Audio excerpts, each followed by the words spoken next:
Gabay po sa lahat ng manonood, especially po sa mga bata. Kasi po, ang pag-uusapan namin ay napakaselan. Lumilitaw na parang napakatindi ang galit nitong salarin. Doon po sa mga biktima, lalo na po dito sa nanay na si Ma'am Rhea na bukod sa napakaraming saksak na natamo niya, ginilitan pa po ang kanyang liig. So, ngayon mga kausap na po natin, yung pong kinakasama ni Ma'am Rhea at yung ama, mga bata, Edito Candice na isang pedicab driver. Sir, nangyari po ito August 30. Nasaan po kayo nung mangyaring insidente, Sir Edito? Nagpipidikap po ako dito sa downtown Katbalogan. Major, magandang hapon. Hello sir, good afternoon po sir, Senator. Opo, Major, kami po napatawag hinggil po dito sa nangyaring karumaldumal na krimen dyan sa inyong lugar na kinasasakupan na kung saan tatlong mag-ina ang namasaker.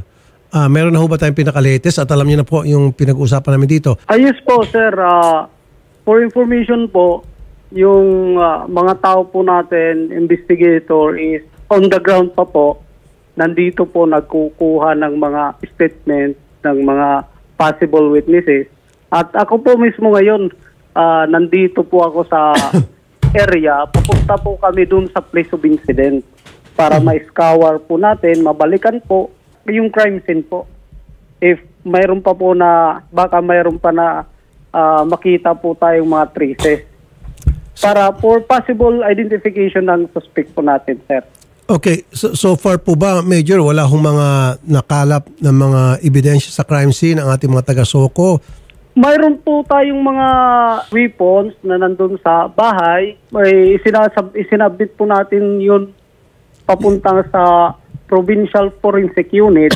Okay, when you say weapons, Major, yun po yung pinaghinalaang murder weapon yung ginamit sa pagpaslang sa mga biktima? Hindi pa po, sir. Parang nakuha po yun dun sa bahay. Ginamit sa pangsaksak, ano, yung mga saksak ang tinamo ng mga biktima. So, wala ho bang nakita doon mga kutsilyo na may mga sugat?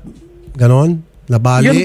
Yun po. Mayroon tayong nakuha sa crime scene na mga numbers of cancer, several na mga kutsilyo. Ipinapa-examine po natin baka mayroong traces ng dugo sa crime laboratory office po. Nag-lift na rin po siguro ng mga fingerprints, ano po? Yes po. Yes. Doon po sa bahay nila, wala pong CCTV sa harap ng bahay nila, paligid, o may mga establishmentong may CCTV na maaaring nahagip yung pagpasok ng mga salarin sa loob ng bahay? Wala po kasi yung bahay po nila is nasa tuktok ng bundok. Nag-iisa lang po, yung pinakamalapit medyo malayo-layo na bahay. Yung mga biktima po is nasa labas na po ng bahay nung nakita. Bang ano oras na po nangyari daw ito approximately po, sir? Hindi pa ma-determine po natin, pero yung time of reporting, time nakita daw ng tatay is alas 6 ng gabi po nung araw na yun. Okay, meron po tayong mga persons of interest? As of now, mayroon po tayong tinitingnan ng mga tao, pero wala, binabalikan po natin yung kung nasan sila, tapos yung location, tapos yung relation ng pamilya sa mga namatay at saka sa person of interest. Siguro po isa dyan sa pwedeng tingnan, baka mayroong mga alitan sa lupa, alitan sa mana, baka meron sila mga kagalit, meron sila pinabarangay, meron sila mga kaaway. Yun po siguro isa sa mga unang anggulong titingnan natin na pwedeng nagtanim ng galit at pwedeng gamitin persons of interest o tingnan as persons of interest. Yes po, Senator Rapi. Yun ang ginagawa po natin, ginagawa ng mga investigator. Tinitingnan natin yung records ng barangay. At saka dito rin sa place of incident. Pero luminitaw na ho ba sa base niyo pag-imbestiga na may mga kaaway, matinding kaaway po itong biktima, itong pamilya? As of the moment, wala pa naman po kaming na didetermine o na kukuha na ganong istorya po. Na-interview na po yung padre de pamilya? Meron o siya nabigyan ng statement sa inyo? Yes po, na-interview na po ng investigator po natin, pati yung mga kasama niya nung nagpunta doon, nung humingi siya ng tulong sa mga barangay po dito at sa mga tanod na sumama sa kanya papunta doon sa bahay nila. Chairman Sosimo Bazal Jr., magandang hapon po, Chairman. magandang hapon po, sir. Okay, kayo raw po ang unang rumisponde sa insidente. Paano po nakarating sa inyo? Kasi sabi raw po, nasa tuktok ng bundok at napakalayo daw po yung mga bahayan. Yung tatay po, pumunta sa bahay. May iniwan ako doon sa bahay na pinsan ko para bantay sa bahay ko kasi nagpunta kasi kami din sa bayan. Tapos tumawag sa akin, kuya, mayroong humingi ng tulong dito. Yung pamilya niya daw, pinatay. Ganun ba? Tumawag kami agad sa police para mahiuna doon, makapunta doon. Ano oras po yung chairman? Mga pag-6 po ng gabi. Okay, pagdating niyo po doon sa crime scene, ano po inyong natagpuan? Ano po inyong nakita na pagmasdan? Pagdating ko doon sa lugar, kasama ko na yung soko, yung mga police, yung patay na po ang mga pamilya doon na yung nadatnan namin doon, yung nanay at saka yung 3 months na bata at 5 years old na bata. Patay na po. Yung mga biktima ba pinatay doon sa labas o sa loob pinatay at kinaladkad palabas? Kasi sa tingin ko po, sir, sa labas na pinatay kasi nagpakasuot pa yung sinilas nila. Nakasuot o so ibig sabihin Opo. nasa labas sila. Paano pong pwesto ng mga bangkay ng mga biktima po nung datnan niyo po silang tatlo? Pare-pareho po sila nasa labas lahat? Opo. Yung 5 years old na bata, nakakulog po. Kulog ang tawag sa Tagalog yan. So yung pinaka-bunso, saan po nadatnan? Yun ang nadatnan namin po doon. Nasaan po? Nasa labas na po, katabi ng nanay. At yung pong 3 years old, yung panganay, Yung medyo hiwalay sa nanay, siguro mga 5 hakbang, mga halibang hakbang papunta doon sa batang 5 years old. so lahat po sila ay nasa labas ng bahay. Opo, nasa labas na po sila. Chairman, wala ba kayong record dyan sa barangay ng mga blatter na kung saan itong mga biktima ay nag-file ng reklamo laban sa kung sino man dyan sa inyong barangay o sila ang pinailan ng reklamo? Wala po, sir. Wala po silang mga reklamo sa barangay. Walang kaaway. Hindi sila nagpunta ng barangay na may kaaway sila. Walang record pa sila sa barangay na tungkol sa away. Wala pa po, sir. Wala ho ba sila sa napapabalitaan yung mga naging kaalitan sa lupa, agawan sa lupa, mana, kung ano pa man problema, nababalita dyan? Na meron Wala, itong sir. mga pamilya? O kanyang wala, mga sir. kapamilya na kanyang pong nakaalitan? Wala. Wala pa po. Pero dati po, nung 2021. 2021? Okay. Opo. Okay. Yung nangyari po dyan, Ano po yung nangyari? yung isa kasama niya, pinatay 3 araw bago nahanap. Okay, meron kasamaan si Edito na pinatay Opo. noong 2021. Sino po yung kasama ni Edito Candes na pinatay noong 2021? Yung tatay ngayon na pinatay. Yung tatay ng pinatay. So, ibig sabihin, tatay ni Rhea.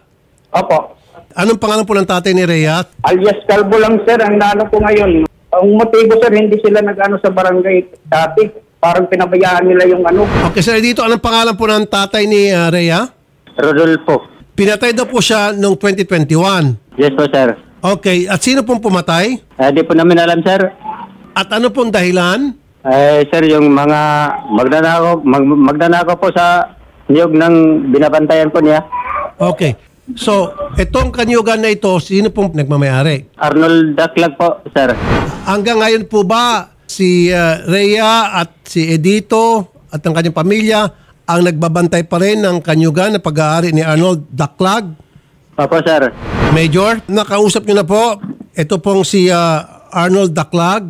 Yes po, nakausap na po yung mayari ng lupa ng mga investigator po namin. Yung si tatay po is kumpuyan din ni Mr. Daklag, bali driver ng pedicab po. Yun ang mayari po ng mga bicycle for hire. Mayari din ng lupa na tinitirhan nila. Yung pong minamani yung pedicab ni Edito, pagmamayari din ho ba ni Mr. Daklag? Opo sir. So ibig sabihin, amo ni Edito itong si Arnold. Yes po, opo. Meron po bang napapabalita na merong naging alitan sa pagitan ni Arnold at saka ni Edito base po sa inyong investigasyon? Wala kaming na kukuha na impormasyon na may alitan. Yung tatay po ng ng biktimang si Rhea, ba't unsolved po yun?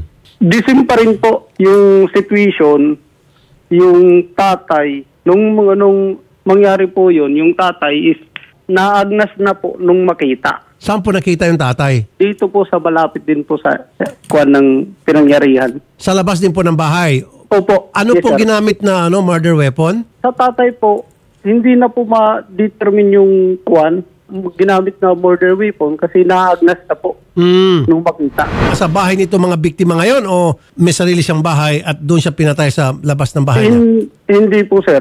Disimplice po. Kasi yun po ang unang nagbabantay ng kuwan ng accordingly doon sa pag-imbestiga. Yung tatay is yung unang nagbabantay dito ng nyugan ng Okay. farm. Nung namatay, siya naman po yung parang pumalit. Pareho po naging MO. Ibig sabihin, yung style ng pagpaslang sa labas ng bahay, hindi sa loob. Opo. Na pwede namang gawin sa loob ng bahay kung tutusin na mas preferred ka ng mga kriminal na patayin ang kanilang mga biktima sa loob ng bahay para walang makakita minus doon sa mga possible witnesses. But they did that outside the house. Tama? So, ang MO halos magkaparehas. possibility po. May pasabilidad po. Diyan po sa pagkakalam nyo diyan sa inyong lugar, wala ho bang kaparehong na pagpaslang sa sino man mga biktima na kung saan nangyari yung pamamaslang sa labas ng bahay, malapit lang sa harap mismo ng bahay? Wala po, maliban po dito sa kuwan. So that's Sa the first incident time. po. Opo. Chairman, Sir, ito pong kay alias Calvo, wala ho kayong nakitang mga blatter laban sa kanya o siya nagpa-blatter laban kanino man? wala po, sir. Ang nasagap ko lang yun dati, sir. Sabi daw ng bago daw namatay, nagsabi daw yun sa may-ari na mayroon daw nagnanakaw. Yun lang ang sinabi sa kanila.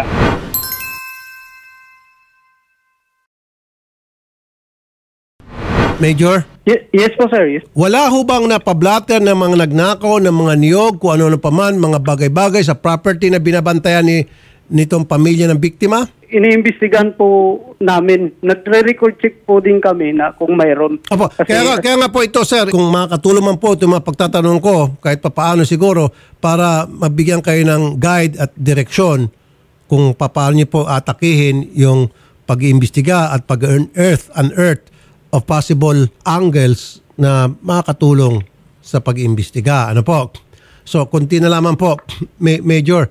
So, wala ho bang nawawala sa loob ng bahay ng mga biktima? Inimbestigahan po natin nung pinasok ng mga investigator natin, wala naman po nawawala or traces na pinagnakawan po sila. Sir Edito, Yes po, sir. kayo po ang mas nakakaalam sa takbo ng pamumuhay ng inyo pong mag-iina. Kasama na po yung inyong father-in-law, yung tatay ni Rhea. Ano po sa tingin nyo ang possible na dahilan bakit po nangyari ito sa inyo pong mag-iina at sa inyo pong father-in-law?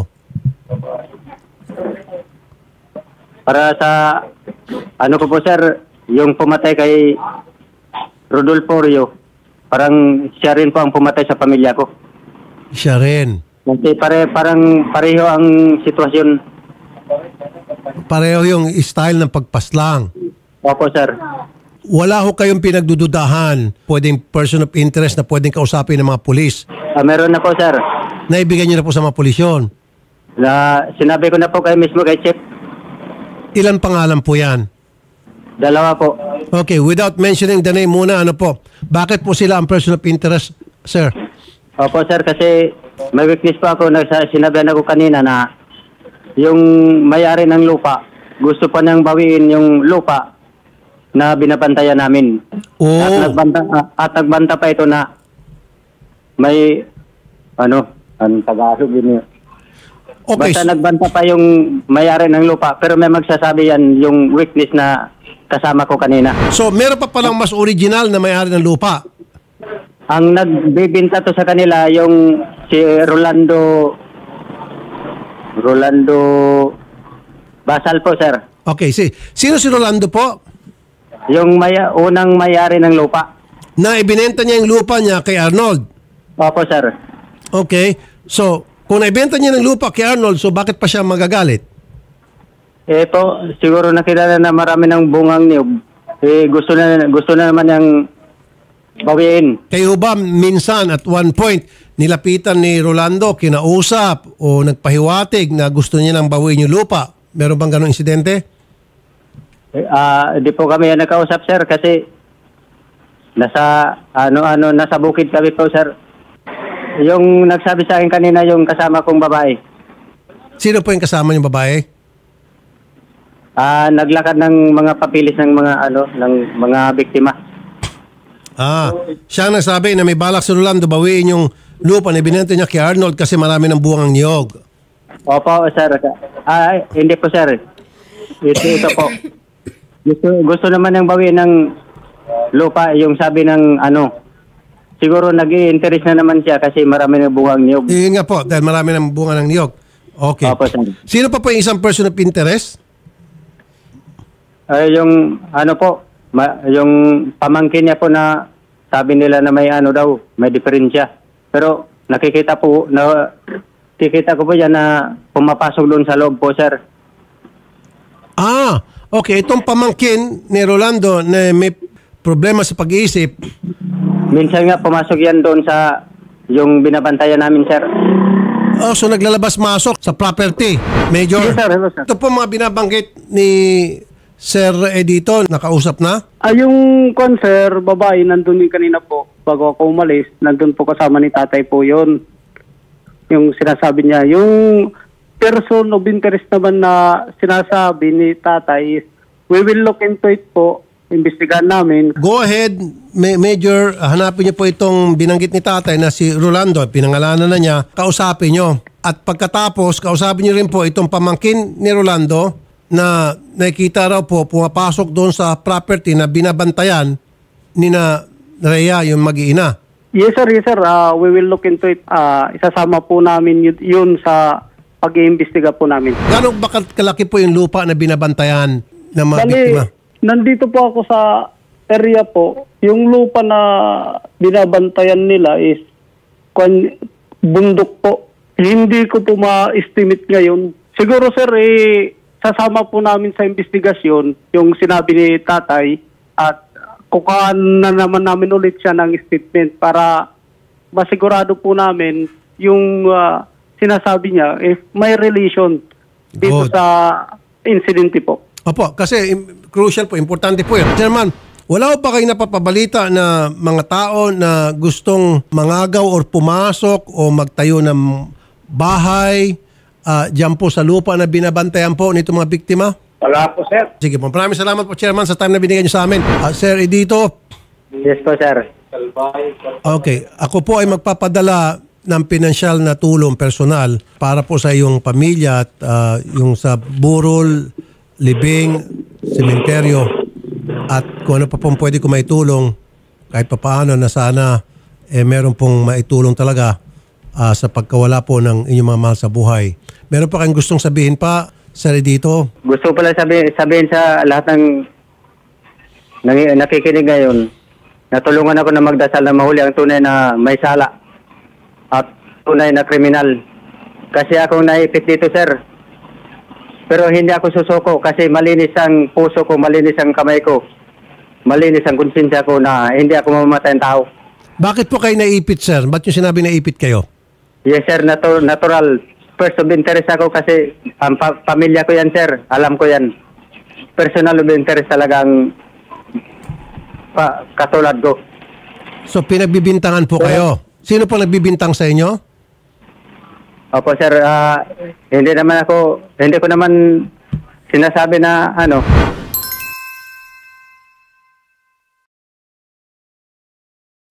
Meron na bang nagpag-usap sa inyo na nagsasabing kayo ay person of interest? Meron bang nagbibintang? Yung sinabi sa akin sa barak, sir, na parang ako daw ang gumawa nito, sir. Sino po nagsabi nun na sa barracks? Hindi ko po natanda ng plate yung pangalan niya, sir. Kasi parang nalilito na ako na problema pa ko sa pamilya ko tapos yung bestigar nila sa akin. Okay. Parang Alam niyo po, Sir Edito, para naman matanggal ka na sa listahan ng person of interest, ito po ay voluntary. Yes po, sir. Willing ho ba kayo? Kami pong pupunta dyan. Kami mag-facilitate. Kayo po lie detector test. Yes, sir. Okay po sa inyo? Okay po, sir. Sige po, we'll do that po. Kami facilitate yan. And then yung resulta po ng lie detector test, submit po namin sa kapulisan. Nang sa gayon, makakatulong siguro yan na maalis po kayo sa listahan ng person of interest. Although, Okay, sir. that will not stop the police authority, the police and other authorities to continue investigation sa possible na ikaw ay may kinalaman sa krimen.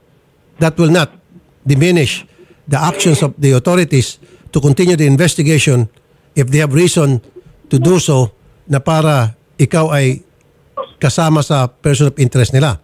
However, makatulong po yan na magbibigay din direksyon at guide sa mga pulis natin yung resulta ng lie detector. Okay sa inyo? Opo, sir. Very good. Ma'am Neri, ano pong gusto niyo mensahe? Sir, pwede umalis muna ako, sir, kasi papunta ako barak ngayon, sir. Sige po. Okay, sir. Salamat, sir. Cooperative naman kayo sa lahat ng mga tinatanong ng pulis. Opo, sir. Okay, sige po, sige po. Ma'am, Opo, sir. una sa lahat po, Nay, kami po ay taus-puso nakikiramay. At kami po ay lahat ng pwedeng maitulong ibibigay po namin para mabigyang solusyon itong karumal-dumal na pagkamatay ng inyong anak at ng inyong mga apo. Pero kasabay din po dyan, magbibigay kami ng financial assistance. Opo, sir. Ito po ang sasabihin ko po ng anak ko. Matulungan po kami ng hustisya ng mga anak ko na biktima. Kasi po, masakit po sa damdamin ko at puso. Yung dinatnan ng biktima ng mga anak ko. Kasi kahapon lang ho, ako na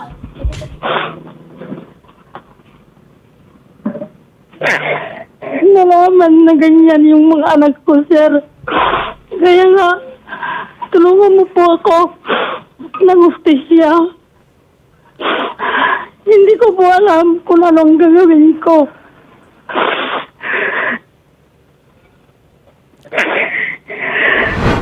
Ito po ang sasabihin ko ngayon, sir. Kahapon lang ako na nalaman na ganyan ng mga biktima. Kasi hindi ko po alam. Ganyan lang ho. So, wala kayong pinaghinalaan po, Nay? Wala po. Okay, sige po. So, ipaubay na lang po natin to sa ating kapulisan dyan. Magaling naman tong si Major. Ginagawa po nila lahat ang pwedeng gawin para matukoy po itong mga salarin kung ilan man sila o kung sino man sila. Okay, Nay? Sir. Rixan, magandang hapon at ang aking pong taus-pusong pakikiramay. Rixan, meron po kayong mensahe? Sir, ang gusto ko lang po, sir, mabigyan po ng, spesya po ng pagkapatid ko, mga anak niya. Meron ka ba mga pinaghinalaang mga tao na posibleng pwedeng kausapin ng mga pulis? Hindi po ko po, sir, alam kasi kahapon lang po ako, sir, nalaman yung umaga kasi nasa laot po ako. Mangingisda po kayo. Opo. So wala kayong mga taong pwedeng may rekomenda sa ating mga otoridad na dapat kausapin? Okay, sige po. Maraming salamat po. Sa muli, ako po ay nakikiramay sa Rixan at ako po ay tutulong ngayong araw po mismo ito. Huwag niyo ibaba ang telepono. Kakausapin po kayo ng mga staff namin para sa lahat ng klaseng tulong na pwede namin maibigay. And personally, yan po yung manggagaling sa akin, personal. Okay? Nakikiramay po ulit kami. Magandang hapon po. Last word from you, Chairman. Meron kayong gustong sabihin? Opo, mayroon po. Ang masasabi ko lang po dito, sana matagpuan yung gumawa sa krimen po. Kasi nakakano sa barangay namin po, parang nahihirapan din po ako. Ngayon lang po ito nangyari sa barangay po. Anyway, sige. Chairman, maraming salamat sa time na binigay mo sa amin, Chairman. Ingat kayo palagi. Magandang hapon at God bless po, Chairman, sir. Maraming po salamat po, sir. Opo, Chairman. Mabuhay po tayo po, mabuhay po. May nagtanong kasi na netizen kung nasan po si Sir Edito that time nung nangyari pong Namamasada incident. raw siya. Namamasada po. And na-confirm din naman po natin sa amo na namamasada po talaga Yes. nung mga oras po na Yes. yan. Okay. Okay. Major off-air, yung pong mga kamag-anak ni Rhea o Reo, nagsalita po sa mga staff na ang kanila pong pinaghinalaan ay itong si Edito. Particular na po itong si Rixan, yung lalaki na kapatid ng biktima, na sinabi niya diretso sa mga staff namin, pinaghinalaan niya si Edito dahil ito po yung huling nakasama raw ng kanyang kapatid at ng pamangkin. At sinasabi din niya na hindi raw magkakasundo yung pamilya niya at itong si Edito. So ibig sabihin, they're not in good terms, itong si Edito at yung family ni Neri. So that's one angle that you have to investigate now. And then yung mga tao, may mga netizen nagsabi, nga, napansin ko nga, hindi umiyak kanina si Edito. Kasi usually, pag ganun yung nangyari, na ang unang reaksyon mo ay maghahagulgul ka sa yacht, malungkot ka, etc. In the case of Edito, hindi siya masyadong emotional. Pero sabi ng mga staff, kanina bago natin ma-on air, panay daw ang iyak niya para maging fair tayo rito. And then also, major na pag-alaman namin na yung 3 years old na anak ni Rhea ay hindi niya anak po kay Edito. Yung 5 months old po, yun yung pong anak nila ni Edito. Yes po sir. Tama po yun sir. Kasama po yun yung sinasabi niyo po at sinasabi din ng kapatid ni Rhea, kasama na po yan sa tinitingnan po namin. Opo, yan po siguro ilagay din po sa person of interest na pwede nyo po maimbestigahan na po. Yung dating Yes po. kinakasama ni Rhea. And then, base lang po sa sinabing kanina sa mga staff nitong si Rixan, hindi raw po in good terms sila doon kay Edito. So yan po, on air ay po magsalita nitong mga kapatid, kamag-anak ni Rhea. Pero siguro sa inyo pong investigasyon, baka meron po kayo makuha ng mga importanteng impormasyon. Yes sir, kasama po yan sir sa iniimbestigahan po namin. Mapicture out po namin kung ano bang kuwan ng pamilya, ang status bago na nangyari yung insidente po. Pinsan ko po yung nanay ng biktima. Pamangkin niyo po si Rhea. Yung nanay niya, pinsan ko, first cousin. First cousin po. Okay, kayo po Sir Ner, pinagdududahan niyo ra po si Edito? Yung para sa akin, sir, kung talaga, siyempre, para sa akin, malayo kasi sila sa akin. Kung para sa akin ba, siyempre, mag-asawa sila. Aywan ko rin sa kanya kung kayang gawin niya yun sa asawa niya. Pero parang sa akin naman, mayroong konting pagduda. Bakit po niyo nasabi, sir? Bakit yung pinagdududahan po si Edito? Siyempre, nasa malayo silang lugar. Yun ang po ang dahilan, dahil malayo po sa kanila. Pero sa critical area kasi sila, malayo sa bayan. So yun po yung pinagbabasehan nyo na inyong pagdududa dahil malayo sila sa bayan. Gaano po kalayo mula po dun sa bahay ng mga biktima hanggang sa bayan na kung saan doon nagtatrabaho si Edito na bilang isang pedicab driver? 23 kilometers siguro or mga 17. So, 17 kilometers bago sa bayan. Ibig sabihin po si Edito araw-araw po lumuluwas for 17 kilometers every day? Araw-araw yan. Pumunta daw sa bayan, nagpapadyak. Pero mula po sa bundok, umuwi ba siya araw-araw sa bahay nila? Oo, araw-araw daw umuwi. So araw-araw, 17 kilometers binibiyahe niya para makarating sa bayan para magpadyak. Ano pong sinasakyan niya mula sa bahay nila? Marami naman doon sa motor, yung 6-seater na motor. Siya, sumasakay ng habal-habal. Para pagdating doon sa bayan, doon siya nagpapadyak. Then kinagabihan, uwi din siya. Oo, mga 6 o'clock na hapon. Yan, alis siya ng umagang maaga and then balik 6 o'clock. Parang yan na yata sir. Yun po yung dahilan ng inyong pagdududa dahil yung malayong lugar at walang liblib. Wala nang ilaw doon sa kanila eh. Ang hirap doon na yung tinitirahan nila. Layo. Okay. Anyway, yan po isang anggulo na titingnan po ng pulis. Lalo pat nagsalita na kayo ng ganon. So mas lalo meron dahilan ang mga pulis, autoridad para talagang kausapin ng maayos, mabuti. Ito pong si Edito. Although siya po ay willing na magpa-lie detector test sa amin. Ano po yung reaksyon niyo doon? Nung tanungin ko po siya, voluntary, willing daw po siyang isumiti ang kanyang sarili para sa isang lie detector test. Hindi ako hindi ko masasagot yan kasi. Hindi ako makadecide kasi sir yan kung talaga na mayroon siya talagang kinalaman. Yung talaga namin yung lumabas talaga yung katotohanan, isip pa sa kanya. Sige po. Maraming salamat po sa time na binigay niyo sa amin. Sige. Salamat po ulit, Major. Ayan po, Major, may bago kami information na binigay sa inyo base po sa aming pakipag-usap ng mga staff sa pamilya po ng biktima. Salamat po, Major. Yes sir, thank you sir sa additional information sir. Puntahan na lang po namin sila para makunan din po ng statement. Opo. Para official yung yung statement po. Sige po. Maraming salamat po, Major. Sa muli. Thank you very much sir. More power sir. Ako po ay maglalagak ng reward money sa sino man makakapagbigay ng impormasyon na para maitukoy hanggang sa makasuhan ang salarin o mga salarin. Kailangan po yung salarin na makakasuhan hindi fall guy. Kompleto, Ricardo, ika nga dapat marami mga ebidensya na talagang maituturo na yung nahuli at nasampahan ng kaso ayun talagang salarin 500,000 pesos po ang aking ibibigay na pabuya at gusto ko isama dito si Ralph. Ralph, Hello po, opo. Good afternoon po. doon sa 500,000 hati tayo kasi recently nagbigay lang ako ng 500. Okay, which Opo, I'm opo. very happy na because of the 500 maaaring nakatulong yon. So Ralph, hati tayo, tig to 250 tayo. Opo, Doon sa Papa, reward. maasahan niyo po. Alam mo naman tong kasong to, di ba? Kasi may mga involved ng mga bata doon. Kawawa, 2 bata. Opo. 3 Opo, years old opo. at 5 months old. Okay, sige. Opo, opo. Hati tayo doon sa reward money. Yes Hopefully, po, yes makakatulong po, to. Papa, opo. Okay. Sa muli, dyan po sa mga taga Catbalogan City, Samar, particular na sa barangay Pupuak, Catbalogan, Samar. Ito na po, kung meron kayong alam na impormasyon, kasi usually mga salarin, sa Kalasingan Commission, nakikwento yan. Meron na nakikwento yan. May napagkwentuhan o meron kayong na-observe na kahinahinala, dumating dyan sa inyo, may duguan, etc. Alam niyo na po yun. 500,000 po, magbigay kayo ng mga impormasyon, yung impormasyon na magkiklik, ibig sabihin talagang magtuturo na para ma-aresto at makasuhan yung salarin o mga salarin. Then 500,000 pesos po cash, 250 po galing kay Ralph at 250 po galing sa akin. Salamat Ralph! Opo, thank you po, Papa. Thank you po. Huwag niyo po ibababa ang telepono, Nanay Neri, at of course kay Edito, sa lahat ng kamag-anak.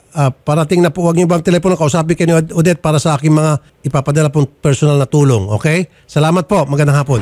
Ngayon, at least makakatulong na kayo, makakasolve kayo ng case, meron pa kayong 500,000. Cash po yan. Yung sa NBI, naka-ready na. 500,000 dahil NBI naman talaga nag-build ng case. In this case, mas maganda kung meron yung magtitip. At dahil sa kanilang mga tip, gumawa follow-up operation mga pulis, nahuli, doon mapupunta yung 500,000. Okay? Doon sa tip step.